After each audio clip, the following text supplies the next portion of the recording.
పూరీ జగన్నాథుడి ఆలయంలో అతిపెద్ద వంటశాల, కానీ అక్కడ జరిగేది మాత్రం మన ఊహకందని అద్భుతం. ఒకదానిపై ఒకటి 7 కుండలు పెట్టి వండితే పైన ఉన్నదే ముందుగా ఉడుకుతుంది. పూరీ జగన్నాథ్ ఆలయంలో జరిగే ఈ వింత చూస్తే సైన్స్ కూడా ఆశ్చర్యపోతుంది. నిత్యం లక్షలాది మంది భక్తులకు మహాప్రసాదం ఇక్కడే తయారవుతుంది. వంట చేసే పద్ధతి చాలా ప్రత్యేకం.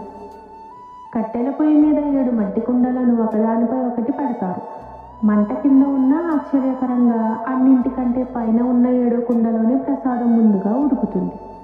ఆ తర్వాతే 6వ కుండ, అలా వరుసగా కిందకు వస్తూ అన్నం ఉడుకుతుంది. ఈ అంతు చిక్కని అద్భుతం ఆ జగన్నాథుడి లీలగా భక్తులు నమ్ముతారు. మరో విశేషం, ఇక్కడ ప్రసాదం ఎప్పుడూ తక్కువ అవ్వదు, వృధా కాదు.